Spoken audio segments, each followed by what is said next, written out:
Hey folks, quick announcement. We'll be doing our final Waiting for the Punch event of the year in Seattle. Brendan and I will be at Third Place Books in Seward Park on Saturday, November 11th at 7 p.m. Tickets are available at the store with the purchase of Waiting for the Punch. And if you're not in any of the cities we've been to for our signings or haven't been able to make it to one, don't worry. There's a way you can get an official signed copy of the book. We're selling them exclusively through Podswag. So go to podswag.com/punch and you can get a copy of the book that I signed right here at my house. That's podswag.com/punch. Dig it. Onward into the show. Lock the gate!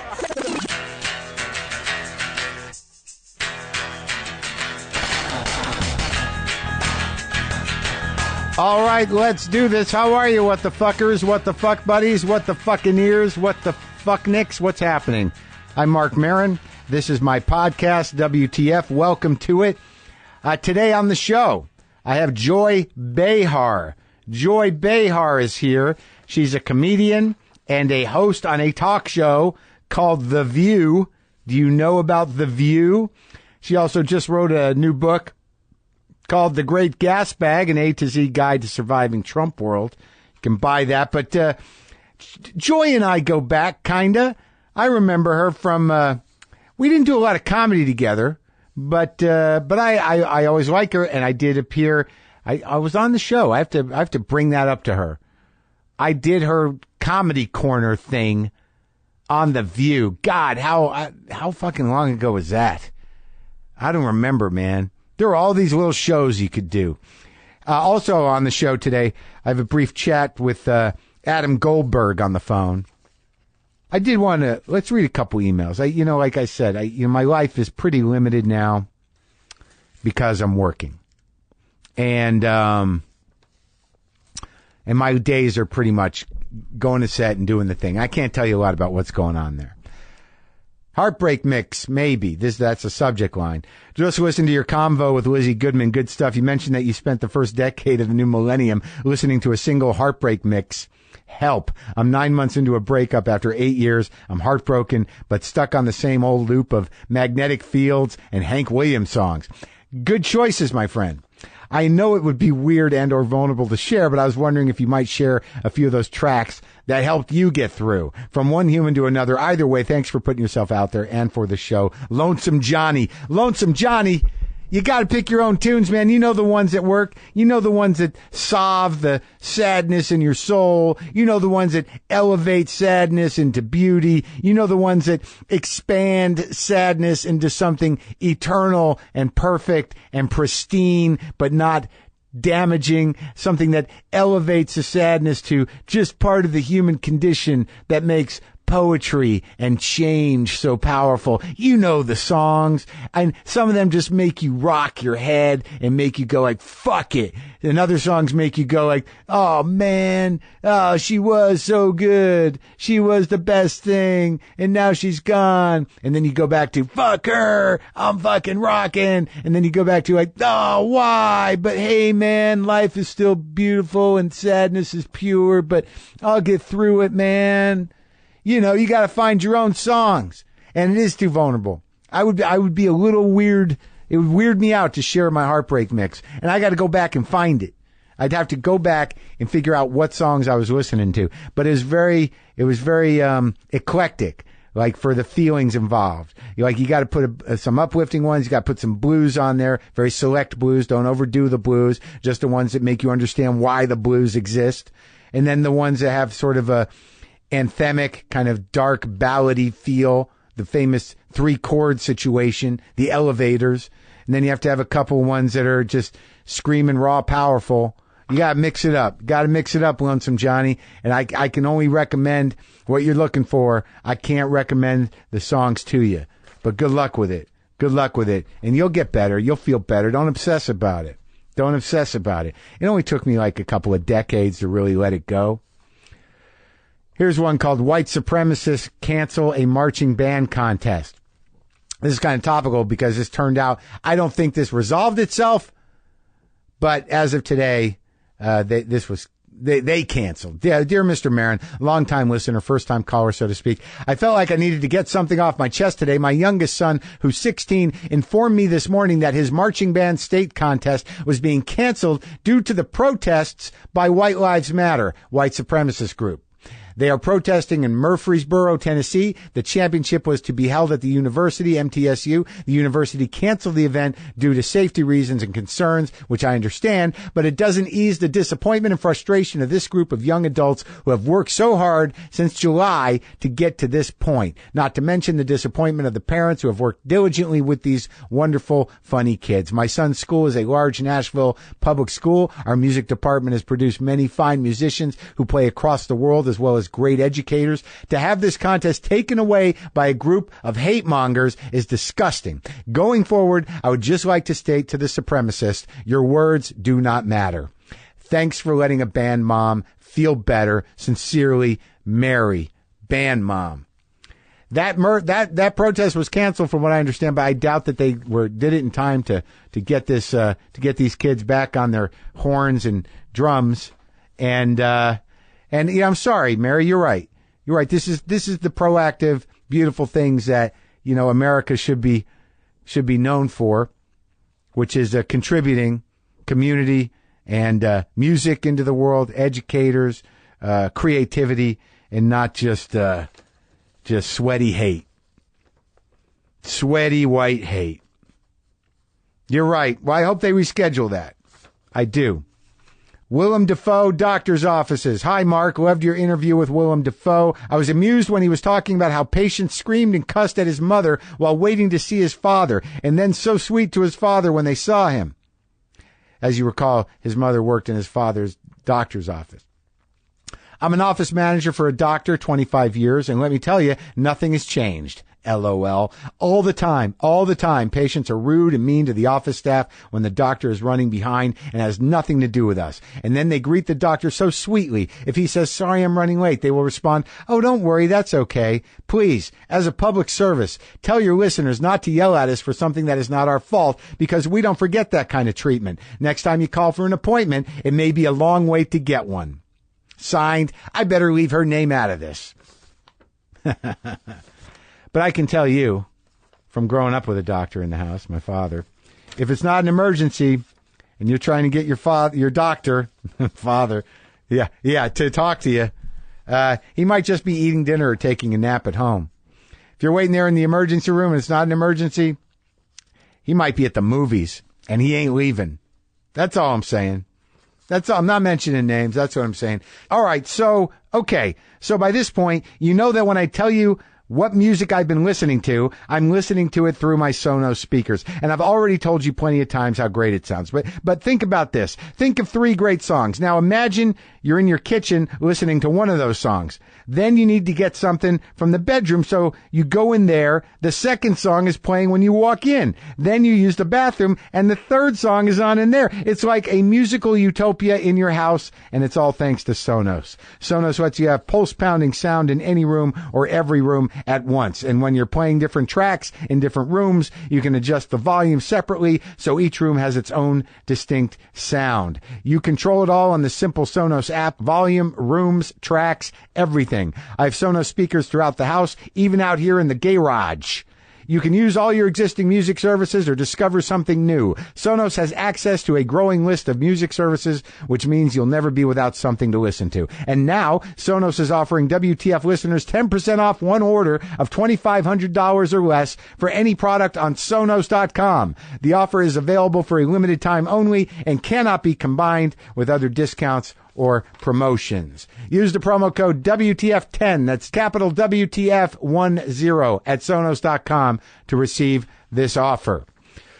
So Adam Goldberg, we're buddies, and he's stranded in Toronto making a TV show, and he's trying to crowdfund some support to make a sequel to his film, The Hebrew Hammer. It's called The Hebrew Hammer versus Hitler.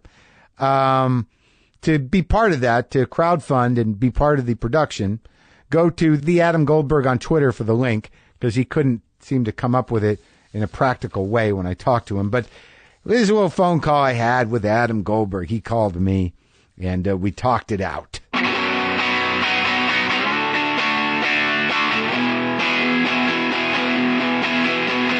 Hello? Hey, buddy. Adam. How are you? I'm good. How are you, man? What's going on? What time is it there? Where are you, in China? I'm in fucking Toronto, man. Yeah? What time is it there? Is it another day? It's 7 p.m. here. What time do you think it is? I don't know. No, is it 7 p.m.? No, it's not. Yeah, 7 p.m. It's like the other side of the world. No, it's not. It's like New York, isn't it? It's like yes, it's 1. It's a 3-hour time difference. So what are you doing? Do you have? Are you up there with the whole family? Oh, you recording this? Yeah, I'm recording it. That's what we're supposed to be doing. So what are you doing up there, buddy? I haven't seen you in a while. I miss you. Are you being held hostage by a television show? Yeah, remember when we were in the car that day? Yeah, you were very manic. Freedom. You were very manic, and you had a lot of ideas about things. I hadn't seen you in a long time, and you were full of ideas and anxiety. And when you didn't decide, you were deciding whether or not you should go to Canada, and then you were upset about your house not selling, and you thought maybe you would never work again. There was a lot going on that day in the car. Yeah. So the takeaway is, I got a lot of really nice clothes from Mr. Freedom that day. That's right. We went to the jeans store, and you, after telling me you were worried about money, you spent like a lot of money on pants. None of which I've worn. Is that true? You're compulsive. Yeah, I'm compulsive. So that day, or that day before, I think, or something, I was offered this show Taken, this NBC show, and I took the job, and that's what I'm doing here in Toronto. Is that a show that? What season is it? Should I know that show? I mean, I don't know that you should know it any more than I know any show. It's the second season, but only Clive and Jennifer, the two leads of the show, are coming back. Well, what are you playing? What's your character? Do you play a guy? I don't know. I don't know. How much have you shot? A lot? Roughly half. And you have no idea who you're playing? I'm not sure. No, I play a hacker. I play like a kind of a Snowden-esque character who gets co-opted by the government, basically. Oh, and how's the food on set? I don't eat it. I ate it for about a week, and I was almost immediately sick each and every time. Often so gassy on set that I'd have to excuse myself. So now I either don't eat or I have like a peanut butter and jelly sandwich or something. Oh yeah, see, like I started shooting Glow, and like I don't even know what it is. Like the catering food. Wait, I'm sorry. Back up. Should I have heard of that? Yeah, it's a TV show on Netflix. It's about female wrestlers. Oh, Netflix! I know what Netflix is because there's a building outside of my house, my old house, that says Netflix on it. Yeah, that's the building where you work. No, I'm on set in Atwater on some stages. Yeah, I'm doing a TV show. It's like a 10-minute drive from my house. It's pretty nice. Is that why you did it? That's the only reason I took it. I'm like, this is shooting where? That's my dream. No, you get dream jobs. Your own show, which was basically, I don't know, let's just say it was shot in your house. I mean, I know it wasn't. It was around the corner. But effectively, rebuild my garage a block away. Yeah. And then this is like a 10-minute drive for you. I have to go to fucking relocate my family every time I work. Well, what do you want me to do about that? You're blessed. You're blessed. I'm blessed, and I don't even appreciate it as much as I should. No, you don't. You don't. So in that drive, speaking of Glow, I offered you. Well, we had been talking for a while about doing something together, other than my guest appearance on I think it was called Marc. Was it called Marc? Maron. Yeah, we were going to go with Goldberg, but we thought that was weird. Right, that would have been weird. Yeah. Right. No, we were talking about doing a narrative film about two brothers, one who was in trouble. There was a body involved, and we were at a country house.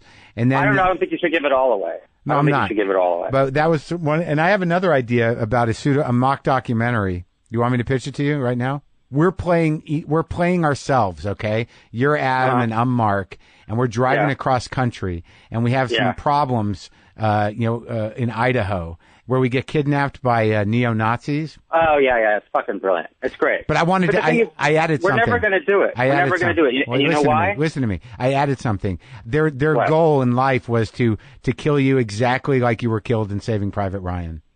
Well, you make a joke, but those are the tweets I get. People send me gifs of me getting killed in Saving Private Ryan. I'm like, yeah, that was the greatest day of my life. I'm sorry. I mean, you're only reminding me of one of the high points of my career. But yeah, that is that's very funny and ironic and quite meta. And disturbing. And somehow related to exactly what I'm dealing with right now, which is the crowdsourcing or equity crowdsourcing of this movie, Hebrew Hammer versus Hitler. And when it was announced, I have gotten more, bedwetting white nationalists with, dorky avatars what are they warming saying? up ovens for me than I have since Sarah Silverman retweeted something I said about 11 months ago. Just for the crowdsourcing, what is it? How do people go give money to it? Well, you're investing in it. You're investing in it through this site called, Indiegogo. You know Indiegogo. Yeah. They're like Kickstarter, right? So Indiegogo started this platform with Microventures, which was an investment site.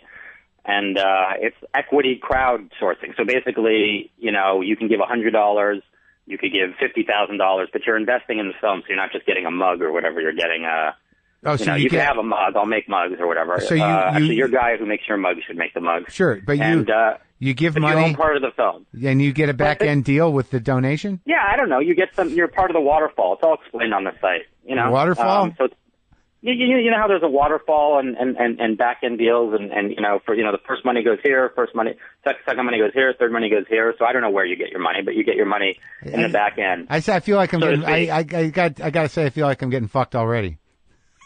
Well, it's because I've been saying back end a lot. And so that hits a little too close to home. It doesn't sound like I'm going to win. Mark, let's be clear about something. I don't want your money. I offered you a role in the movie as Jesus. I know. And yeah, it's Jesus. People, hello. People of Marc Maron, you don't want to see Mark play Jesus Christ? But I'm 54 years old. It's okay. I understand. So tell me the idea, and then we're just going to drive my thousands of people over to the Indiegogo site to get a piece of this movie. What happens to Hebrew Hammer? He goes back in time. Here, just to be, so to be clear, John Kesselman, who's the writer-director, and I made this movie, The Hebrew Hammer, in 2003. And at the time, I sort of was wary of being kind of over-identified with like something that sort of felt like a franchisey type thing, and also with being so overly identified as some sort of Semitic superhero. But I kind of, I gave into it. And it turned out to be kind of, rewarding. And people, it was a kind of a cult movie and blah, blah, blah. So, and also it moved people, even though it's a completely ridiculous comedy. It offended a lot of people, but it moved. It was like a Jewish power movie. It's a parody of blaxploitation films. But I'm a Jew, but he's a Hebraic. It's Jewish. Yeah, no, I know. I saw it. It was great. I like how you called it a franchise movie. This is going to go on for a while. I mean, well, all I'm saying is it kind of lent itself to that. It had a comic book reality to it and that kind of thing. Okay, so now for a year, for the subsequent couple of years after the film was released, people, and this was before Twitter or whatever, so I don't know where they were telling me this. I don't know, in the street. Friendster. Seemed to be clamoring for a sequel. So in 2005, I said to John, I was like, we might as well do it, but if we're going to do it, we should go after the big kahuna. I mean, we went after Santa Claus in the first one or whatever, but we should go after, Hitler. And the only way to really do that, obviously, is to use a time travel device. So we kind of worked the script out. John wrote it. And, it had gone through a variety of iterations. And I would sort of have one foot in, one foot out throughout the years. But during the ascent of Trump over the last, 18 months, I swear to you, my inbox, my Twitter mentions were sort of like 50% like a clarion call for resurrecting the Hebrew Hammer, and 50%, we're warming up the oven for you, with like really, tacky anti-Semitic imagery from the 30s. And so I really thought, this has got it has more context than it did before. Yeah. Before it felt almost arbitrary. Right. And so I began to talk to John about doing a series of shorts that were literally related to Trump, which were quite funny, actually. And we sketched out about 5 of them. And in the end, we said we should just devote all the attention, all the effort into trying to, make the film. And so we kind of bastardized the pilot premise of the shorts into the campaign video, which is in effect that we're resurrecting the Hebrew Hammer. We're bringing him out of retirement because of the rise of Trump. But the film itself makes no literal reference to that, although there is an infomercial star who becomes a president of the United States, who's rather demagogic, and then we need to go back in time and deal with Hitler. Of course, it's a wonky beta time machine. It's called a time sukkah. And that's how we end up meeting Jesus, by the way, which is the role that I wanted you to play. You go back too far? Yeah, it goes all over the place. I've been describing it as Bill and Ted's Adventure meets Showa. Oh, that's good. So let's talk about this Jesus idea. Is there any way that I could be like the last temptation of Christ Jesus? Like the whole story of Jesus was made up, and I'm actually in my 50s? Well, okay, here's the thing, right? So you were talking about your age and all of that, and then I went home and I started to think about it, because initially, first of all, I was 30 years old. I was actually, wait, how old was I? I was Jesus' age when we made the first one. So when we started making the second one, I said I want to play Jesus because, when you look at those composite pictures of what Jesus may have looked like, they always end up looking like a kind of black version of me, Uh-huh. And so I thought, that'll be funny because we'll go back in time and we'll meet Jesus and I'll play Jesus. And then, I show him pictures of the way that Jews have been depicted. I'm playing both roles. So the Hebrew Hammer shows Jesus pictures of the way that Jesus has been depicted in Catholic and mainstream culture and art and all that kind of thing. Yeah. And, we all have a good laugh about it. But then once I started to think about it, I was like, I don't want to fucking play that role. I want something great. And I've been wanting to do something with you. Yeah. And it's a no-brainer. And you can, you can do it and you can be out of there. You know what I mean? It's not like 4 weeks. All right. Yeah. Okay. So that. The point is, I was thinking about your age because, right, I had forgotten he was 33. But think about it. Think about the way guys actually aged in those days. You think he looked 54? Of course he did. You think he looked like fucking, Jared Leto, a 20-year-old Jared Leto? Sure. Who wouldn't want to kill that guy? That's funny. So okay, so how do we? It sounds like a great idea. I'm excited to almost be part of it. And how? God! Where do people go? Can you make it easy? I don't know. If you go to my Twitter or my Instagram, all that, I'm just becoming unabashed. You're not. There's unabashed groveling going on. So it's like link in bio should be my new fucking.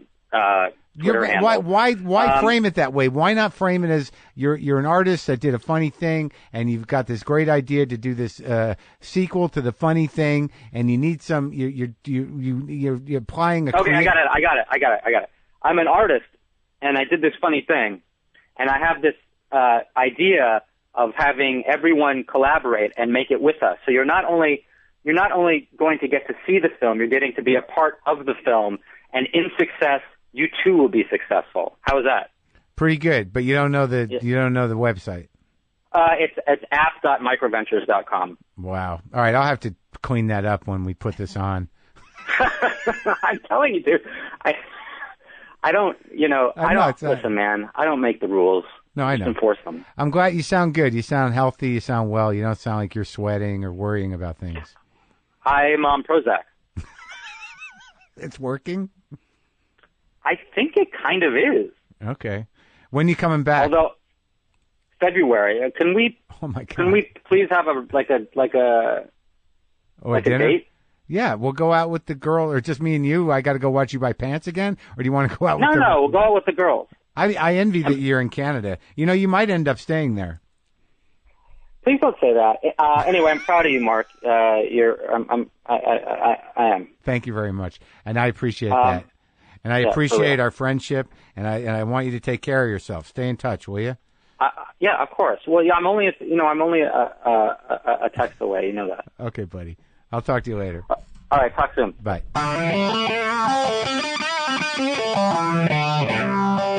As I said before this thing, go to the Adam Goldberg on Twitter for the link to the crowdfund, and get involved. Let's make the Hebrew Hammer happen. Maybe I'll be in it. Halloween is tomorrow, folks, and you know what that means. It means taking the kids trick-or-treating or going to a costume party or sitting on your porch whipping eggs at those lousy neighborhood kids who are going to TP your trees. Does that still happen?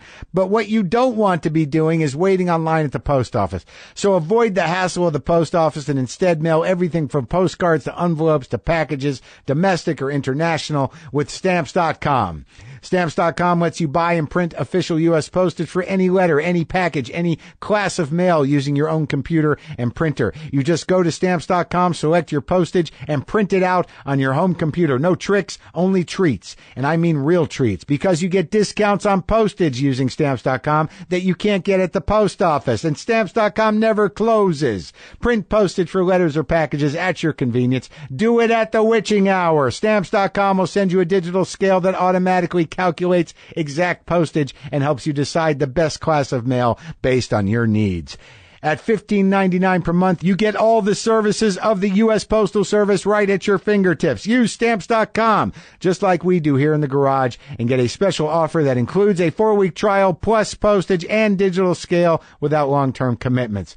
Just go to Stamps.com, click on the microphone at the top of the homepage, and type in WTF. That's Stamps.com. Enter WTF. Stamps.com. Never go to the post office again.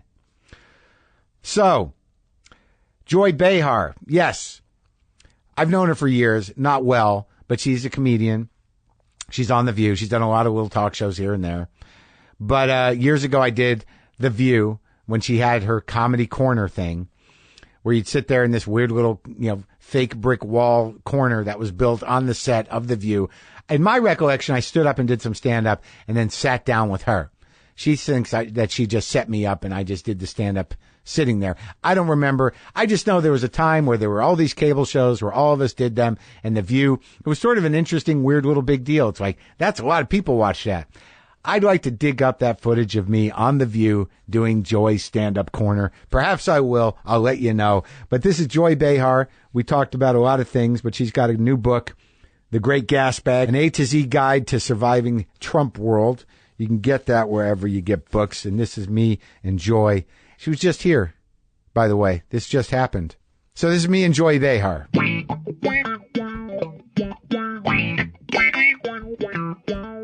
You good? Good morning. How are you? Good morning. Look at you, early in the morning. But you're all done up already. Well, I had to do more last night. That's why. And I did Access and the rest of it, when you're pushing a book. Yeah, the book. Yeah, let's do it right out of the gate.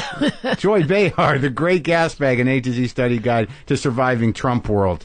Now, when you wrote this, it's obviously it's jokes, and it's fun and it's cutting. But there's a lot of information also. Oh, yeah. I know. And it's all categorized. But, you talk about everyone who's involved. You talk about the politics behind it, and you talk about him. But it gets progressively more scary and more difficult to make jokes, doesn't it, after a certain point? Well, yeah, but that's why we have to keep doing it. I'm on board. I mean, we're comics, and comics are going to save the world, in my opinion. Yeah? Well, yeah, because we're the only ones that really tell them the truth. I mean, no one's telling the truth anymore, but comedians do. Right, and they really stick it to him, and and it affects him. There have been moments because, like, I get, and maybe a few months ago, sometimes I get, I watch Alec Baldwin do his thing, right? And then there was a couple of times when he was doing that where I was like, no, he's going to blow up the world because of this.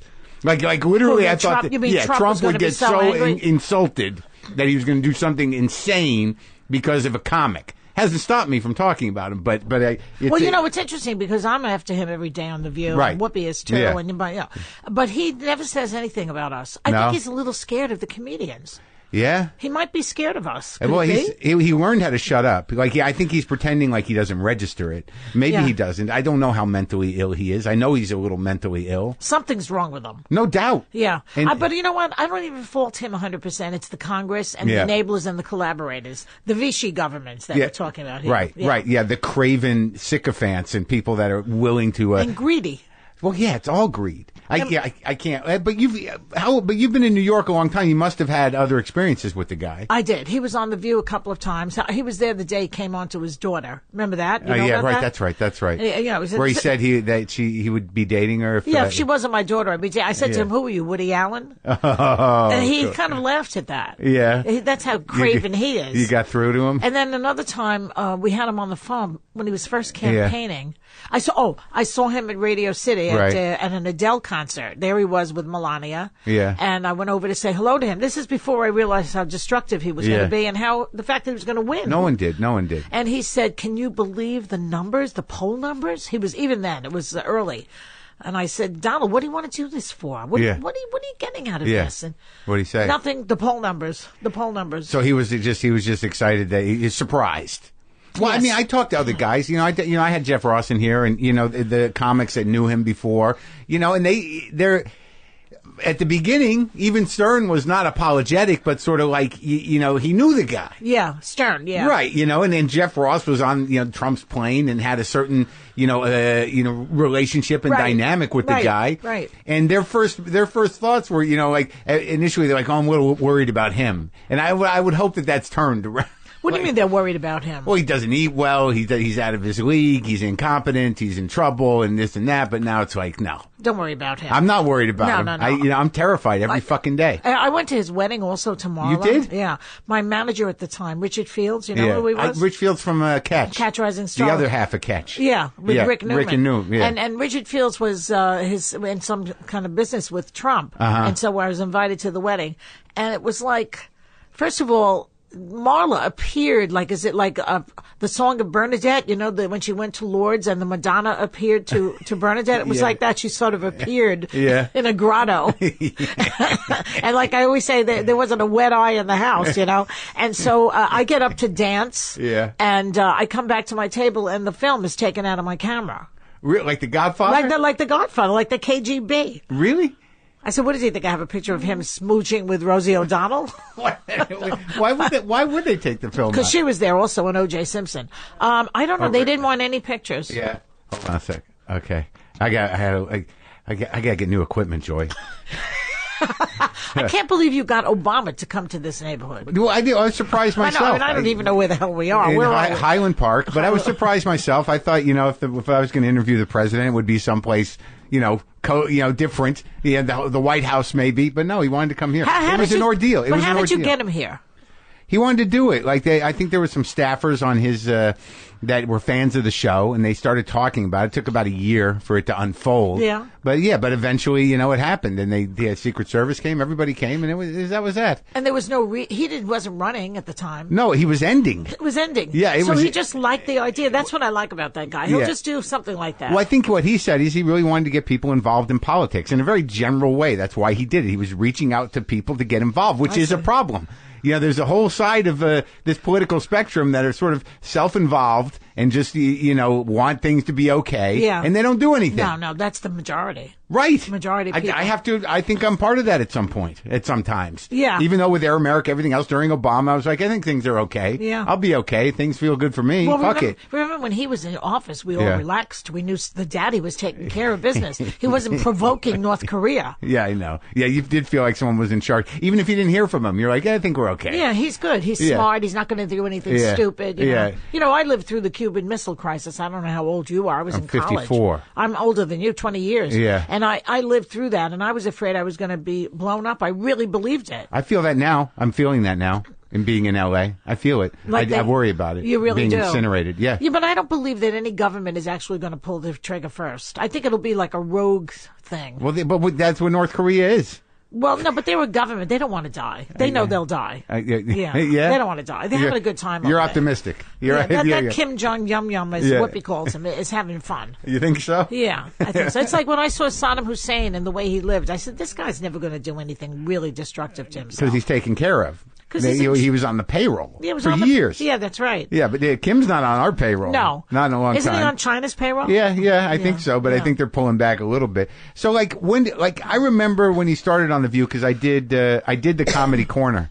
Do you remember? You had me on there. Oh, yeah. When the hell was that? How long ago? I'm there 20 years. Right. With 2 years off for being fired, but then I came back. Right. Well, that was a long time ago. Right.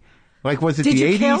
I did good. Yeah. I remember I felt okay about it. I was always a little angry and a little weird, but you had me on. I did well. Yeah. It was sort of an interesting setup. It was just on the View set. There was a corner that was made out of boards, and you sat there, and then you go stand in front of the people and come sit with you for a minute. And I set you up. Set you up. Right. Yeah. But I was trying to figure out where, for years I thought you were Jewish. I don't know. I just assumed. I'm not. I'm Italian. I'm both sides. I know. Yeah. And I think I worked with your daughter a million years ago. Yeah, she remembers you. Yeah, I don't think... Was that politically incorrect? She was politically incorrect. She Yeah. was at HBO Downtown, and I was doing short attention span theater. Yeah. Oh, that's right. She worked there. Yeah, she worked at HBO Downtown. Yeah. And I was always sort of like, wow, Joy's got a daughter that old? Yeah, I know. I'm older than I look. No, you look great. Thank you, but I'm older than I look. But I started later than every other comic because I had a job. I was a teacher. I raised a kid. Well, where'd you grow up? Where'd you come from? Williamsburg. Oh, yeah? Brooklyn, which Old is Brooklyn. old style. I used to hang out at a mozzarella store. I mean, now in Williamsburg. So before the Polish. The Polish were in Greenpoint. Oh, that's right, we Greenpoint. were in the Italian section. So Williamsburg and was then there's the Hasids over there, too. That's right. That's what it was. It was like one side Hasidim, one side Italian. Yeah, my mother worked for the Hasids. She was a sewing machine operator, and she worked for the Hasids. That's where they all were. I remember when I was growing up, it was like Williamsburg was for the Jews. It was for the real Jews. The real Jewish heavy Jews. duty Jews. Yeah. So you grew up in that, and then there was tension, right? Eventually. Well, no tension. No, I grew up with bookies. Yeah. And people like that, and it was actually an interesting childhood. Although it was sort of sad, I never went to camp. I never learned to swim. I never rode a horse. I just hung out on the stoop playing jacks my whole life.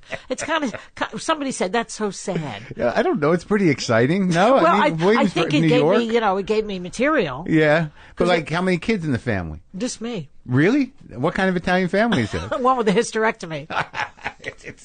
We're going to stop it now? That was it? My mother had a hysterectomy after I was born, so she never had another one. She didn't want any more, I guess. My father was a compulsive gambler. We never had a dime. Oh, really? He was a truck driver. He worked for, his idol was Jimmy Hoffa. Yeah. Because he was a Teamster. Yeah. And, did you realize that the Teamsters in those days, this is the way unions operated. My father got his birthday off. Yeah.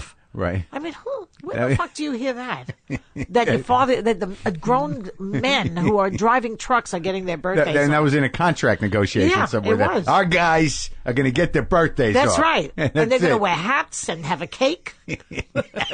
I mean, and now all they want to do is bust unions. Yeah. And the reason that we could even have food on the table, it was because my father was in a union. Yeah. Even though he gambled most of his money away, but it was enough left over. So what kind of truck? Where did he drive? What for? Who? Coca-Cola. Oh, really? Yeah. So he worked for Coca-Cola. Yeah. And he was a union guy driving Coca-Cola around. That's right. Yeah, stopping everywhere to get on payphones to bookies. Yeah, exactly. One time, he played the horses a lot. Oh, yeah. So one time, he was staring into space, and I thought he was having an epileptic seizure. He was just listening to the results from Belmont. He was. I'm serious. Just hypnotized. It's like, what's the matter with you? And then he said, with the running, here they come, that whole thing? He was really a degenerate gambler. Oh, really? Yeah. But did he play cards or anything? No, he didn't play cards. Just the horses. That's all he liked. So did you have guys coming to collect money at the house? HFC called. House Finance. Really? They called my mother and they said, we're going to take your furniture. She said, take him, leave the furniture. It's good stuff of her. Oh, man. I say, why don't you divorce him? She go, where am I going to go? Right. Well, how about around the corner, the Gamanda Angelutz's house? I'll leave. Get out. Yeah, someone put me up. The neighborhoods were tighter then, right? Everyone took care of each other. Yeah. So everyone knew he was a degenerate gambler. They probably felt bad for your mother. The whole block were degenerate gamblers. Bookies lived next door. Some guy named Nanuch, he went to jail. Yeah. I'd say, what happened to him? They say, oh, he went to college. College? He didn't even go to elementary school. What are you talking about? But that's exciting. And your mom worked for the Hasidim. The Hasids, they used to say, Rosie, come to my daughter's wedding. You'll dance with my wife. She's like, what? Why would I do that? They're a very odd bunch, but the Hasids? Yeah. I mean, I get in trouble like sometimes because I'm a Jew and I sometimes make fun of them, and then a couple of them will email me and they'll be like, "What are you doing? Why are you making?" Yeah, they're more. They're listening to the show, though, huh? One or two, just one or two. And one of the guys, he's no longer a Hasid.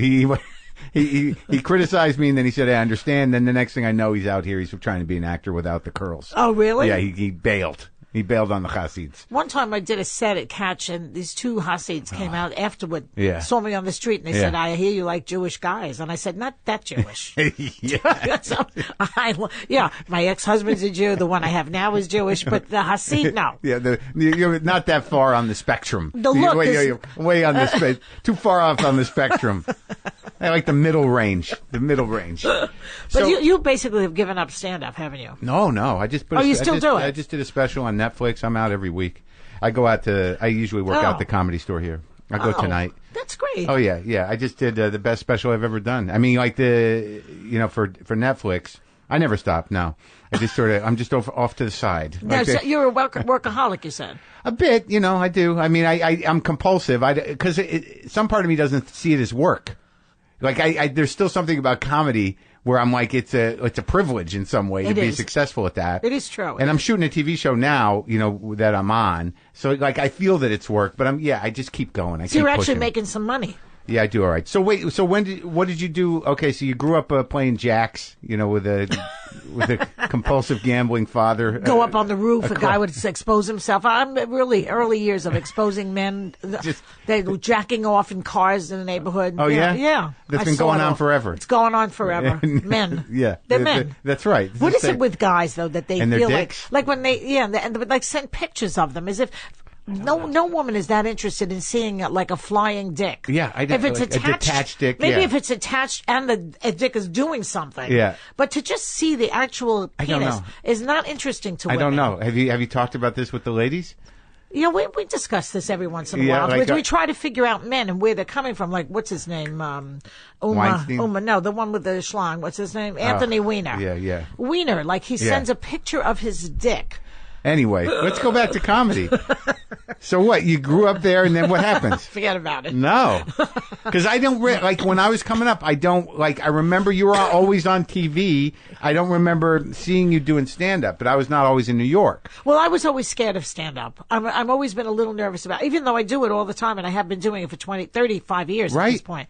But there's something about it that scares the shit out of me, and so I get nervous before I go out, and I just can't. I mean, Jay Leno said to me, "Why are you always on panel when you come on this show? Do some stand-up." And I'm like, I don't want to. It's hard, the 8-minute set. You have to really work that out. The 8-minute set, and I had the kind of set that was not like a set-up punch. You're a talker. Yeah. So it's hard. I mean, like Rita Rudner, she was good in those. Remember Rita? One-liners, yeah. One-liners, she was good. And she had a whole character going. Stephen Wright. Same Fabulous. Thing. Yeah, but that's not like who you are. You're not a character act. They had very specific personalities. Emo Phillips, why Judy Tenuta. Why you pick those four? Those four, the opposite of your style. I mean, of course they were what good. I'm saying is that type of thing works better in those little 5-minute spots. But I mean, Jerry can do it, and Louis can do it. Yeah, you can do it. You say, I don't know. I didn't feel comfortable. Well, where did you start doing stand-up? What did you do when you went to college, and then what was the job? Did you go to college? I went to college. I graduated Queens College, free, $64 a term. Yeah. And then I got married right away. Like 22. Oh yeah. Ridiculous. Yeah. I met him in college. He was great and smart. Good guy. Turned me into a socialist, basically. Oh, yeah. And Jewish. Yeah. And then we had a baby. Yeah. And then I had like a little bit of a breakdown. I was trapped at exit 60 on the LIE while he was getting his doctorate at Stony Brook. So I went and got my master's degree. Oh, you did? And then I really freaked out. It was like, get me the fuck out of here, or I'm going to kill somebody. Where were you? In Brooklyn? No, in Long Island. Long Island, right. Yeah. Oh, so that was it. So you saw your whole life what it was going to look like. Well, I had grown up with Italian people all around me. My family, my cousins, my aunts and uncles, and now I was all alone in the woods there with 2 basset hounds and a guy who's getting his PhD. And I'm like, I got to get out of here, or I'm going to have a break. And a baby. And so we moved to Queens. What was the master's in? English education. Yeah. I was teaching. Yeah. So you moved to Queens. So where? I was funny at parties, Mark. Yeah. Where was it? Where'd you move in Queens? Forest Hills. Had a really great apartment there with a balcony and everything. Oh yeah. And then what happened? I mean, then You were teaching? I was teaching, and then I said I can't do this either. What year? Like what? High school. Oof. How was that? High school English. It's not easy. I can't Teaching imagine. It's a very hard job. Thankless, I imagine. Well, it's so completely thankless, and all you do is work, mark papers, make up tests, spend your whole life marking papers. And then I imagine like the percentage of students that don't give a shit, it's got to be heartbreaking. It's hard not to take that personally. I would imagine. Well, yeah, and you have to be a disciplinarian, and that's not my personality. I don't want to tell people what to do. But it must have been rewarding to have 1 or 2 good kids. Yeah, I did have a few good kids. I did. How long did you teach? Many years. Oh, really? Lower East Side. Oh, really? Yeah, Lindenhurst High School I taught at. Wow. The home of the Bunt. Lindenhurst. They used to have Bunt meetings there, yeah. Oh, no kidding. Yeah. That was the what is that, German club? Is that who Yeah, like the Germans were there in Lindenhurst during the war. Right. And then I said, you know what? I can't do this anymore. The teaching. Yeah. I didn't know what to do with my life. Yeah. So. Were you depressed? What did the breakdown look like? Were you just like crying? Like scared. to your husband? Were you yelling at him? Mean to him, probably. Yeah, I don't like, remember that part. I don't know. Where did you take me? Why am I out here blaming him? Yeah. Yeah. But it was really my fault. It wasn't his fault. Well, it's good that you had that moment as opposed to just die inside. You know, in those days, women would accompany their husbands. So I was accompanying him in his life. Mm-hmm. He was getting a PhD. He was a professor. Really? Of what? A sociology professor. Where at? Dowling College out on Long Island. Okay. And so he loved it. Yeah. And I was miserable. I didn't know who I was, what I was doing. All I knew is that I could get a laugh. Right. That's all I knew. So I said, I'm going to go into television and become like maybe a producer or something. Right. And so I get a job as a receptionist at Good Morning America. Oh, really? What year's that? That was 1979. Who's on? Who are the people? Joan London and David Hartman. Oh, wow. Yeah. I remember them. Remember Vaguely, them? sure. I was Mark, when I tell you the worst receptionist, I was 8:00 in the morning, they'd call me up and they'd be like, where's Joan London? I say, how the hell do I know? Well, I don't know where she is. Wait, when she was on break or yeah. what? No, she'd be off the air that day, maybe lactating somewhere. She had a lot of kids. Right, all right. So when she had a day off, people who were watching would call? They'd call. Where is she? I'd say, where are you calling from? Canada. What do you care in Canada with Joan London? I was terrible. Yeah. This is a funny story. Yeah. One time we had Albert Speer on, the Nazi from the Third Reich, the architect. Yeah. He was a guest. He wrote a book. Right. And I, as a receptionist, had to feel the complaints. The Jews, the angry Jews? The angry Jews are calling. Yeah. Was that Albert Speer you had on this morning? I say, yes. The Nazi? What do you mean you had a Nazi on morning television? I'd be like, yeah. I don't book the show, okay? Yeah. It was like, and you know, I'd make jokes. You have to fly them in from Argentina. They're a pain in the ass. What do you want from my life? Right. And so I never got promoted for years there. 3 years. I never really got promoted. Like I could just hear someone like, the Nazi? What do you do? What do you mean you have a Nazi on television? On morning television. Maybe it would be better at night. Yeah, now they're on TV every day. Yeah, now they... Not the original crew. No, not the Neos. Not the OGs, yeah. Yeah. These are the originals. So you never got promoted? So I never got promoted. Then I got fired. And I had a bit of a near-death experience because I had an ectopic pregnancy. I was still married. Then I got divorced. What is that? That's the one that grows in the tube? Yeah, it's horrible. It's death involved there. So I almost die. I get a divorce, and then I get fired. So I'm like in the trifecta. And you got a baby. And I have a kid. She's 11. She was 11. All right. Okay, so now I'm thinking, what the fuck am I going to do now? So you know what? You're not getting a lot from the sociology professor, I imagine. There's no money there. Yeah, right. That's one thing you'll never hear is, rich sociologist. Those words don't go together. Mm-hmm. So now what am I going to do? Yeah. I'm going to do stand-up. What was that moment like? So I was like, how do you do it? Where do I go? So I get like 5 minutes together. How? Just wrote it? I sat with somebody one day, and he anybody? says, like you, yeah. But except he wrote everything I said down. A friend of yours. Sort of. I paid him. Oh. I found this guy. I paid him. That guy's got a hell of a racket. He said to me, I'll write down what you tell me. So he starts writing things down, like, I never went to camp. Wait, you paid him, like, what was his job? Where'd you find that guy? I need someone to listen to me tell jokes. I can't tell you every single thing in this period of time. Okay, it's a long time ago. But right. I was in a show. I looked in Backstage magazine. Yeah. And I saw that they were hiring people for a show called Fun with Jane, Apologies to Dick. Uh-huh. Okay. Yeah. And it was going to be like a chorus line where you developed. Right. So in that milieu, I found this guy. I see. Yeah. So he says, tell me a story. He would write, and little jokes would appear. I didn't even know I was saying like them. You said, what was the one you just said that you? My family didn't believe in camp. They believed in stoop. Yeah, right. You know what I mean? Right, Stuff sure. like that. So he'd write things down. That's one of those great early jokes. The early jokes. It's not. It doesn't even have 3 beats. Just a turn, and you hope that you're hoping that the stoop will get the laugh. And it usually did. Yeah, sure. In New York. Yeah. I'd say, they never took me on vacation. They tried to pass the cemetery off as a trip to the country, which is a true story. I only told true stories.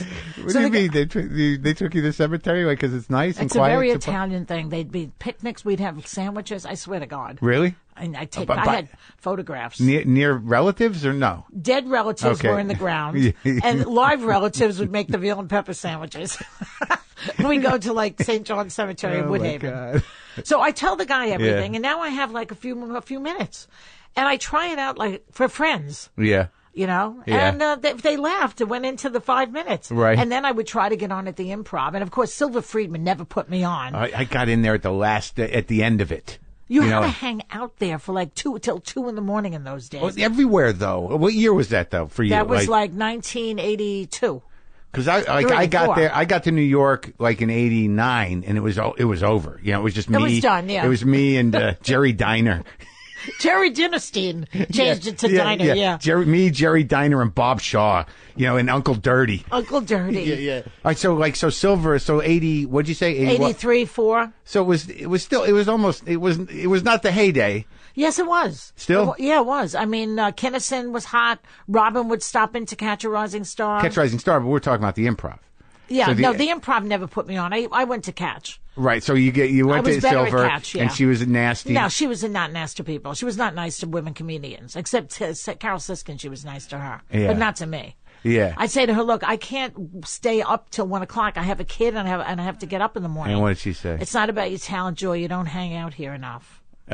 Yeah. You know. Yeah, no, I know they all wanted you to. There was no help. Look, I for years I had problems with Louis. You know, like Louis Ferranda? for the same fucking reason. Like I mean, I tell you, man, because you know, I got there in like '86, and all my buddies were going over the Catch, and you know, he was making Todd sit there for 3 hours to do a 1 a.m. for 4 people. Barry. Barry. Todd Barry. Yeah. He's funny. He's great. He's really funny. No, they were good guys. You Yeah. know, like I come from the same generation as Louis and Nick DiPaolo, and a lot of them were working. By the time I come down, I guess I move in '89.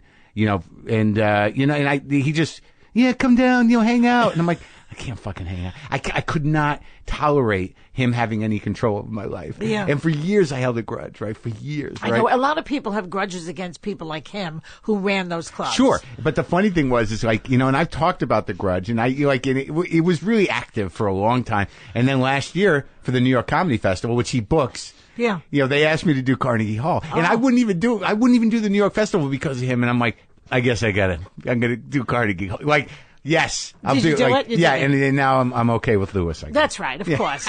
It's like if he's not putting you on, you're not going to like him. But what are you going to do? That's his job. It might have been right. He might have been right at the time. Sure. Well, weren't you in the alternative comedy? No, crowd? there was no alternative then. Yeah, with Janine Garofalo. No, that was the mid '90s that happened. Oh, that was later. Sure. Oh. So but in the late '80s, I was a Boston comic. I moved down to New York, and I started in L.A. as a doorman at the Comedy Store. Got fucked up on drugs, went back to Boston where I went to college, coke and pot and booze, and went back to Boston and started my career doing one-nighters, you know, and then I come down to New York to try to get on at those clubs. And all I could get Barry Katz's club, the Boston Comedy Club, but that was a decade before alternative. I mean, that alternative thing. Yeah, I mean, I was just... I always thought you were in that crowd, but you're not. I was, but we were, almost everyone in that crowd at the beginning were club comics. It was me and Jeff Ross and Silverman, and, you know, even Janine started in clubs. None of us came out of nowhere. Yeah, it was just a different venue. Yeah, most of the comics I came up with were 10 years younger than me. You guys were 20 years younger than me. Right. Yeah, because I started later. Right. So who was your crew, like in 82? Well, Susie Essman. Oh, yeah. And Lou DiMaggio. Yeah. Seinfeld was around at those days. Gilbert Gottfried. Sure.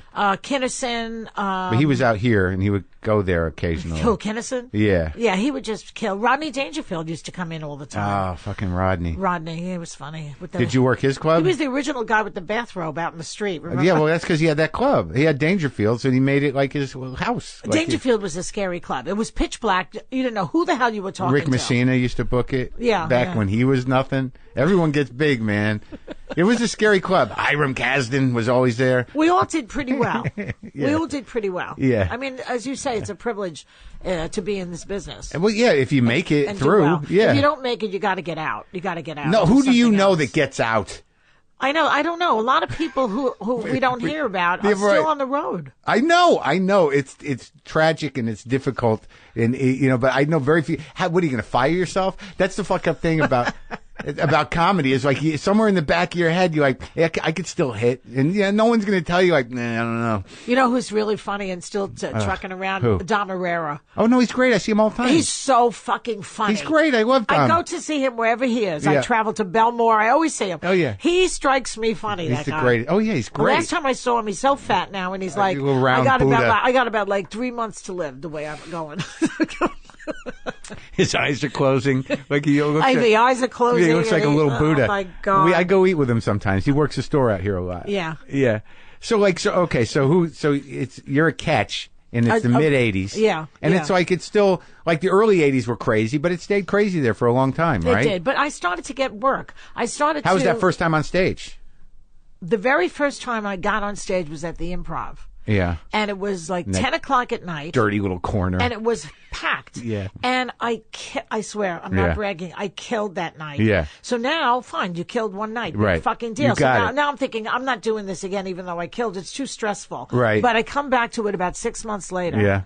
And now they put me on at 1 a.m, same material, in the toilet. And there's like 9 people. So now I'm thinking, what am I going to do now? I'm not doing it. I don't have the ability. I could never get a grip on it. I could never get a grip. Oh, my God. Those late night spots, man. To this day, I walk Fucking out there worst. and think I'm going to bomb. I always think, they're going to hate me. Really? So somebody who wrote a book about creative visualization, she says to me, listen, you need to go out there and think, these people are going to love me. I'm going to be so funny. I said, are you trying to ruin my act? Because I need a negative warm-up. Yeah. I need a negative warm-up. Otherwise, I can't do it. But I used to do that too. I mean, I used to listen like to the opener, and I'd think like, and I think you can sometimes feel a crowd. Like, when you're in a club and you watch the opener, you're like, that table's a problem. Yeah. Oh, yeah. Right? And when you're just like, I can't. But I'd look for that. Like, for years, for most of my career, I'd be like, this is going to be terrible. It's going to be They're terrible. Fucking hate me.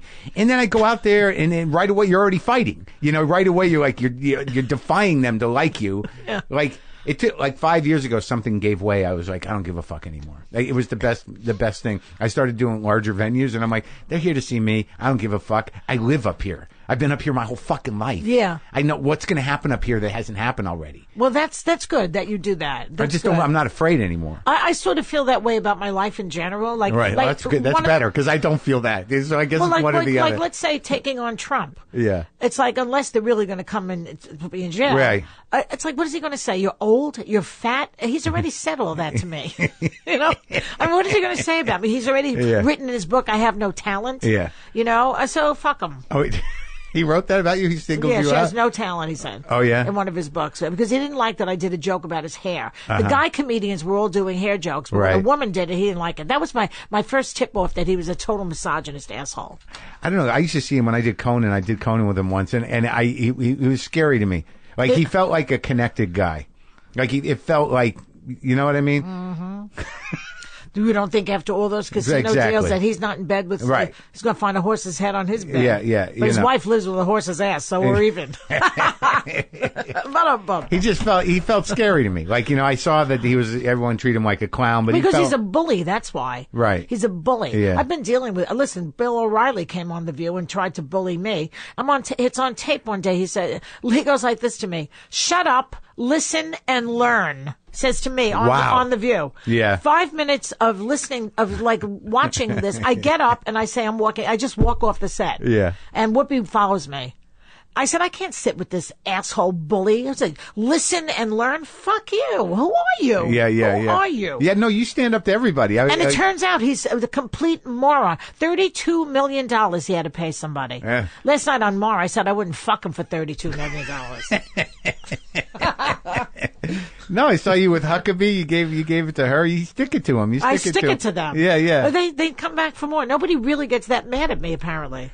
The politicians don't. No? Nah. Well, they're like they don't take it seriously. We're comedians. That's why I say we're the most subversive, because they don't take us seriously. Right. And so they think, fuck it, who cares what Alec Baldwin's doing on television? Yeah, but it gives a lot of people sanity, because like the more sensitive people that like are sort of more progressive and somewhat balanced in a different way. They have a different system of thought. Like, if we don't get the funny to them, they'll collapse into themselves. Yeah, that's That's right. a lot of us are fighters, but you get tired of fighting and you get depressed. There is a sort of a futility and a hopelessness that, like, for a while there, like, I had to watch Bill, I had to watch John Oliver just to make sure, just to make sure, every week that, there was a counterbalance to this. So I didn't fall into complete hopelessness. Well, I think that's one of the purposes that we serve, what you're saying. I mean, not to give us so much credit that we're like Aristotle and Socrates,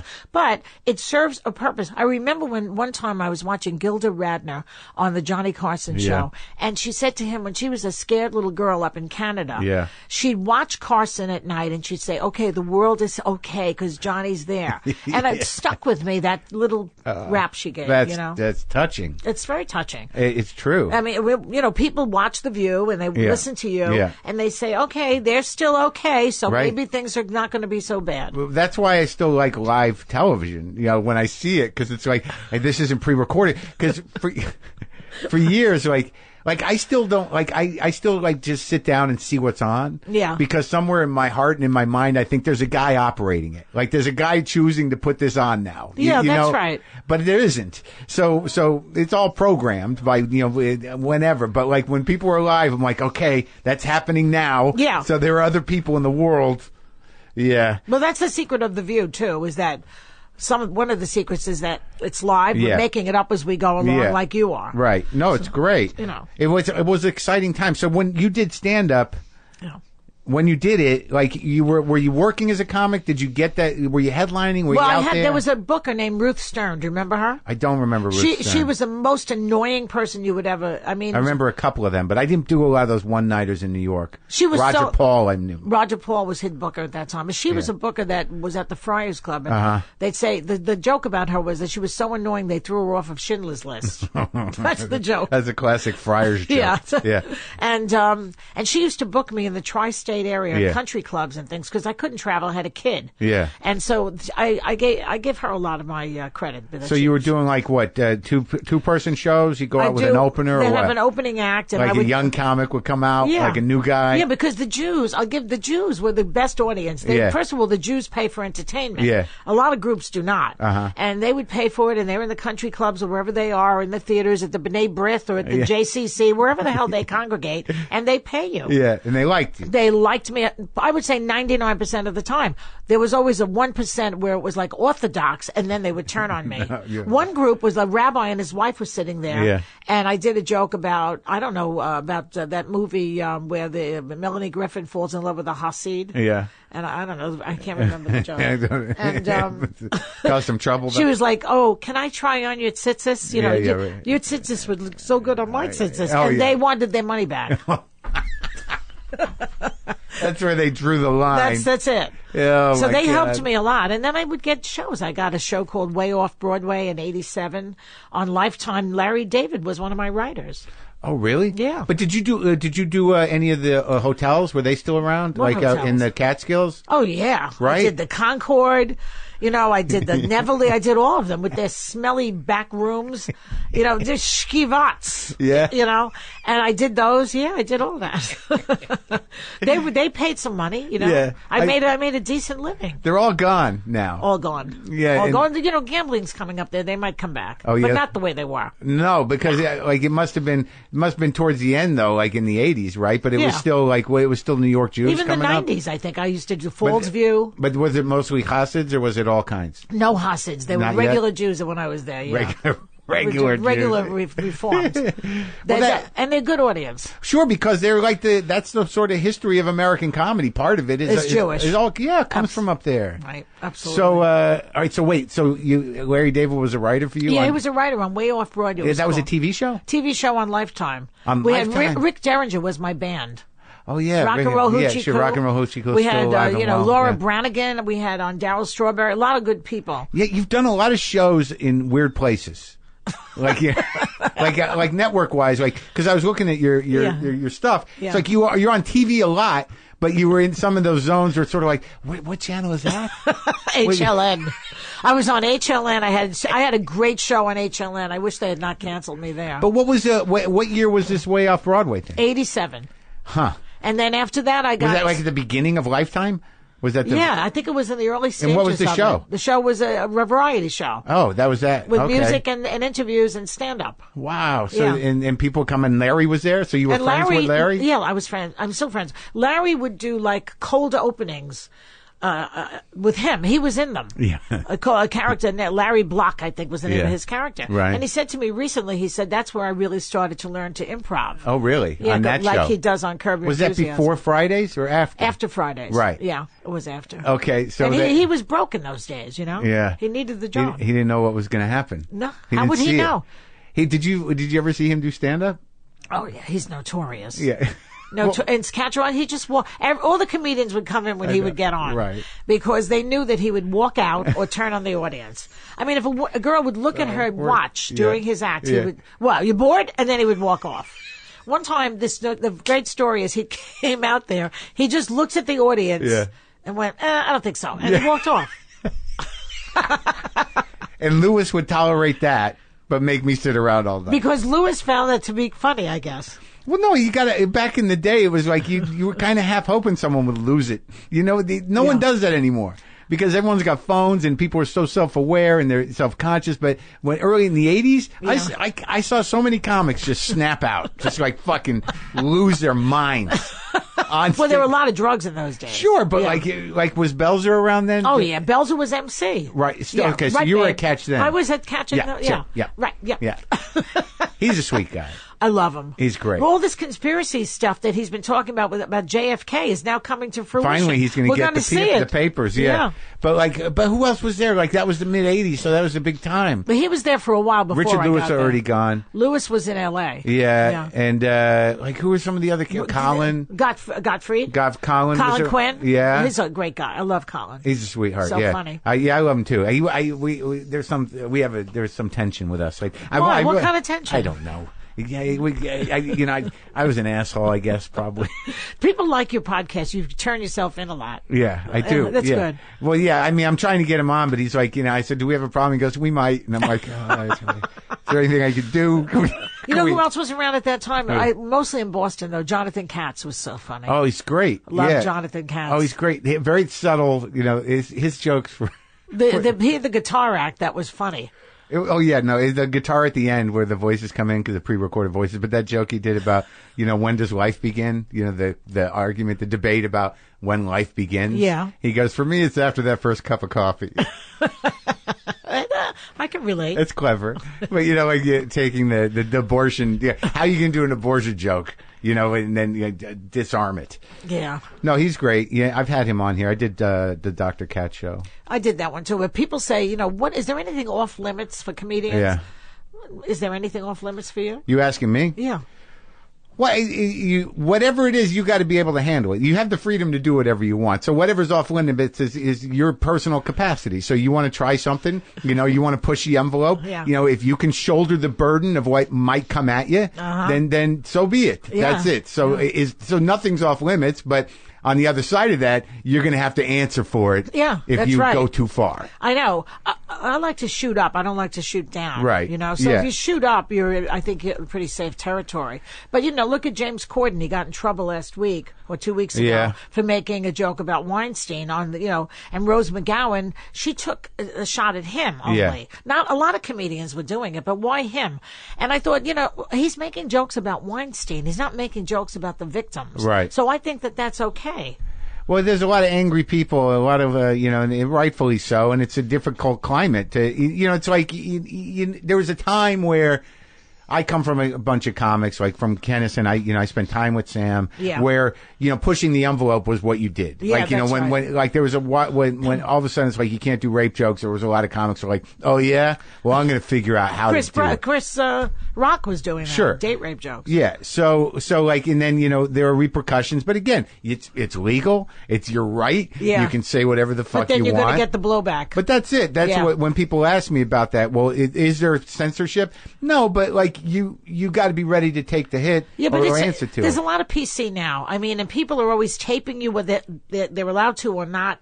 Taking you out of context? It takes you out of context in a comedy club. You could say something and then it appears on Twitter out of context and then you get screwed. So it's a little bit, I don't like stand-up anymore like that. It's inhibiting. But there's PC, but there's also just things that evolve. Like, it's like, all right, I can take the word retard out. I don't need to use that word anymore. Yeah. Tranny. Okay. It's not going to kill me not to use that word anymore. So there's an evolution too. Like there's a lot of words that people don't say anymore because over time they were hurtful. Yeah, but it's not the word. I can relate to what you're saying about the word. I can take the word out. I don't need to use the word tranny. Right. I mean, I was chastised by Glad one time when I was on by who? HLN. Glad, the gay and lesbian. Oh yeah. And because I won an award from Glad, so.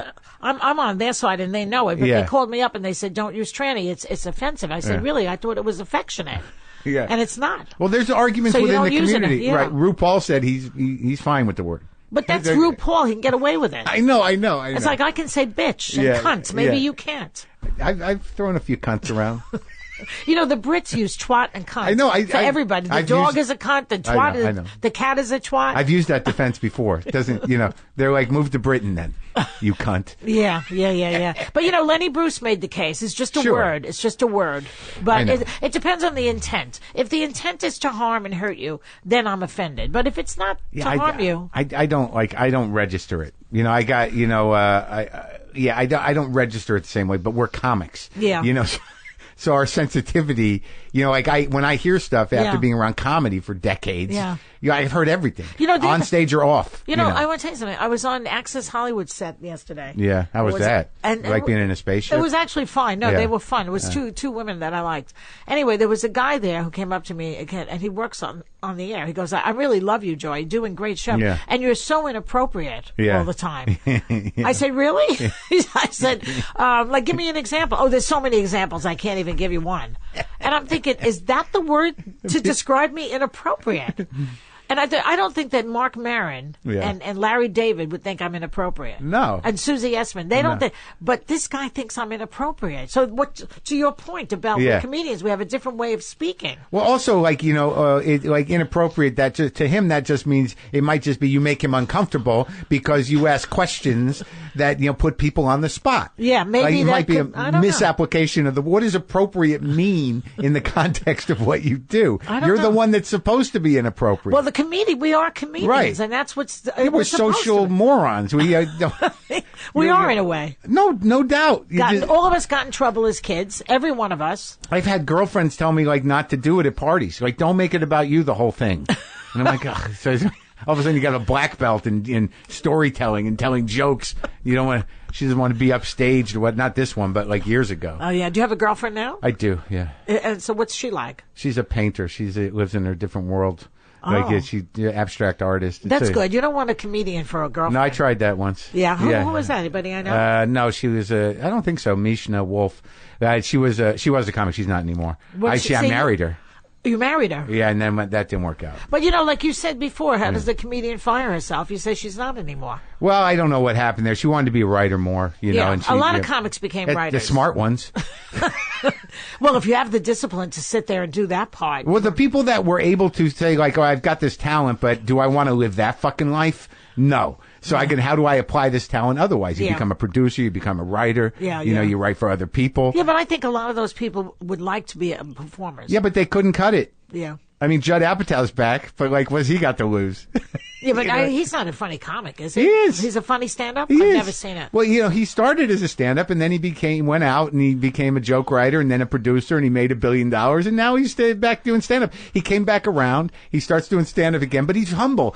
He knows he's about a middle, He's a middle act. Right. But he's a great joke writer. He wrote jokes for everybody, right? Yeah. So we watched him sort of work it out. Now he's got a special, and the jokes were great. I mean, and he was great. He got back on it. What's the persona? If you don't have a persona on stage, that's probably what we're talking about when they become writers. Persona, they really didn't have a persona. Well, it took me 20 years to become me.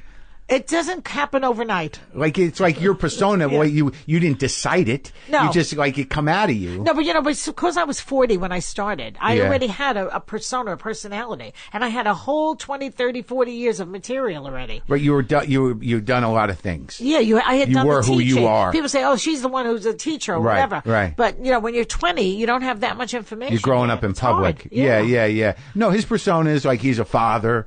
He's aggravated about things. That's good. Yeah, no, it's good. He Has a point of view. definitely has a point of view. Yeah. And he worked hard. And I'm going to talk to him. I don't know. I think like he's been on here before, but he had a special. So how did you get the View? How did that happen? I went to somebody booked me for free. Yeah. For Milton Berle's 89th birthday party. So you did all that Friar shit, huh? You were always. I was always, because they were the ones who were booking me. Yeah. So I was involved with that group. So this guy calls me up and he says, it's a big party Yeah. at the Waldorf, and could you get up and do 10 minutes? So I say, all right. So I go to the Waldorf with Yeah. my husband, who's now my husband. Yeah. And we're sitting there, and who's in the audience? Regis Philbin, Barbara Walters, Oh, wow. Arlene Dahl. It was like Madame Tussauds over there. Esther Williams swam in. Oh, my gosh. And so I get up on stage and I talk about how Milton is 89 and the wife's like 50. Yeah. And I do this analogy to Salman Rushdie, who got married while he was in hiding 3 times Yeah. because, he's a guy. The Yeah. women forget about it. Yeah. Something like that. Yeah. And I get off, and a lot of people laughing, and I get Yeah. off, and my husband says to me, well, everybody was laughing except Barbara Walters. I said, well, I'm not going to work with her. What do I give a shit? She's a newswoman. What do I care? Yeah. A few months later, they Yeah. call me in, and then I got the job on The View. She was watching. Uh-huh. She doesn't seem like a big laugher. She can. Okay, there Sometimes you we call her the comedy removal service, The CRS has arrived. But she gave, she's good to me. She gave me the job. So you were the original crew. I was, with Star Jones, Meredith Vieira, and Debbie Matenopoulos.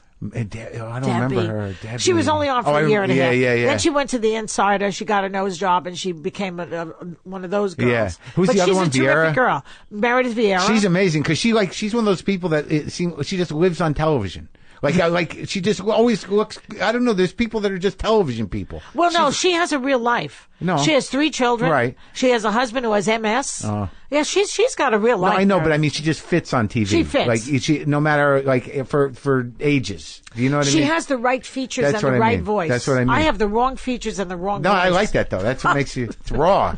You know what I mean? Like, you know what I mean? It's Well, like I'm not a newsreader, but if you're a newsreader, you have to have a certain nose. But I like that energy because Regis too. Regis is raw. But he's a broadcaster, but he's like all over the place. best. He's great. Let me tell you something about Regis. Yeah. That man had to get out there and make like Rumpelstiltskin every fucking day. And one time I saw him at the gym. Believe it or not, I was at the gym. Yeah. And I said to him, what are you going to talk about? He goes, I got nothing.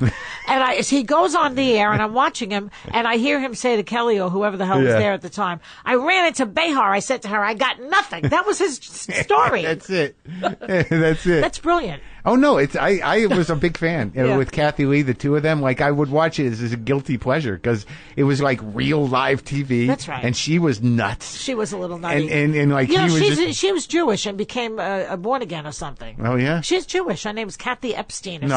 something. Yes. Stop it. I'm not kidding. Really? Yeah, she gave it up. She gave up the Jew. She's Christian now. Yeah. Yeah. Wow, that's wild. Yeah. And what's that other woman, Hoda? Hoda. Yeah. Yeah. Where did she come from? What do you mean? Where'd she come from? I don't watch a lot of TV, but it's just one day the two of them are there, and I'm like, how did that? Where's I that? don't know. Who knows And I how watch these The View. Sometimes I turn it on. I'm like, who are all these new people? I know. What's this rotating thing? I know. I know. It's true. But you were there at the beginning, and it was a great idea. Got a lot of huge press. And how long was that first run? Well, it's 20 years on the air. I know, but you say you didn't you? I went for like 16 or 17. I got fired. Why'd you get fired? Who the fuck hell does knows? that? They got rid of me. Then they begged me to come back. They got rid of you. Yeah. What was the thinking? The on excuse? That? Yeah. They said that were firing a Republican, so they had to fire a Democrat. That's a lie. That's bullshit. What, the blonde girl? Was it the blonde girl? Yeah. What was her name? Elizabeth Hasselbeck. Yeah. Is she still on? No. She went to Fox, and then she left Fox, and I don't know where she is now. So they when they asked you to come back, did they sweeten the deal? Yeah, I said, show me the money, and I'll come back. And also, they said we're going to talk politics, and it's going to be smart. Oh, yeah? So I said, okay. And it wasn't that smart in the beginning, but it's gotten smarter. So what about the friars? Like, you were hanging around all those old Jews for all that time? Yeah. I watched them drool in the luncheonette there. Henny Youngman, he'd be in like a coma. Yeah, he turned a weird color towards the end, didn't he? He'd be sitting there and just like his head down, and you say, "Hi, Henny," and he'd go like this: "Take my wife, please." No, he did not. He'd wake up saying that? out of it, yeah. Ugh. Like start his material right away. But you knew Freddie Roman.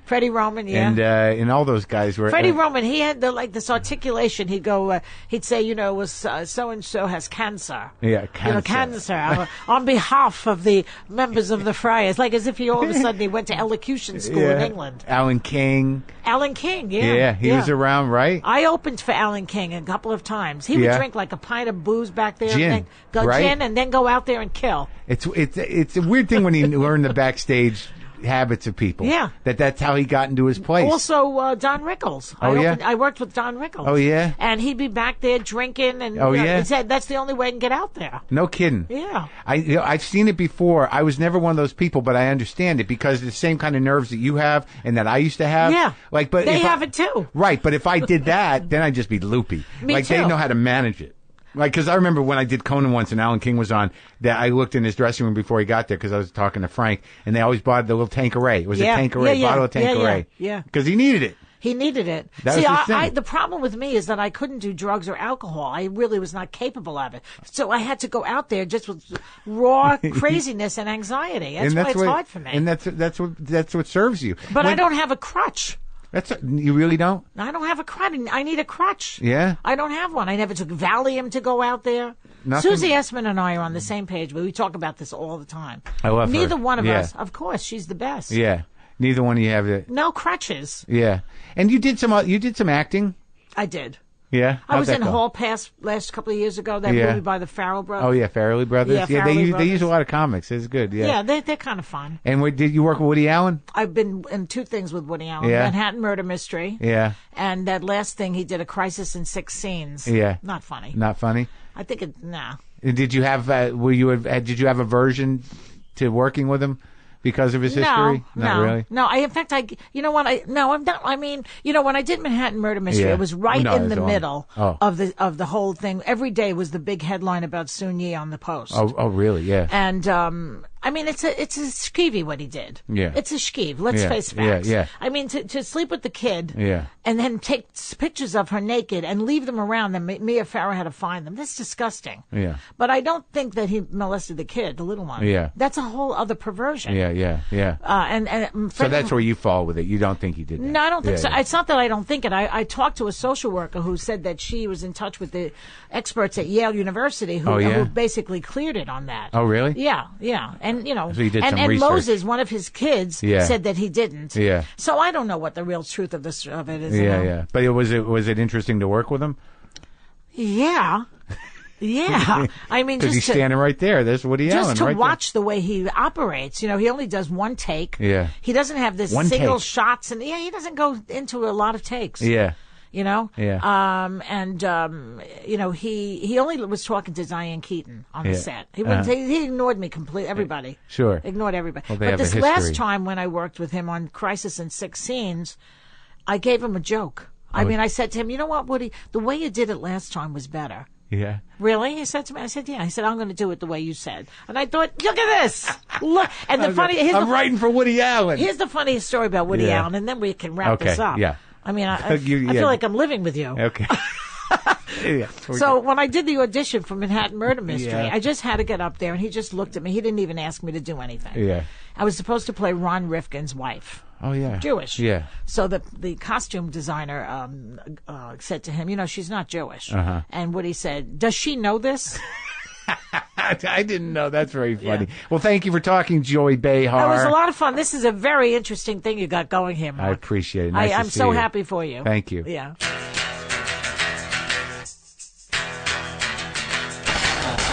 Okay, that's it. That's our show. Don't forget to go to podswag.com/punch to get an official signed copy of Waiting for the Punch. That's podswag.com/punch. Thank you, Joy Behar. Thank you, people. Be careful out there on Halloween. No one comes to my house except my neighbor's kid. because it's a big hill. It's a big walk up to the garage. But I'll play some song. I'll play something that I've probably played before somewhere. All right, hold on.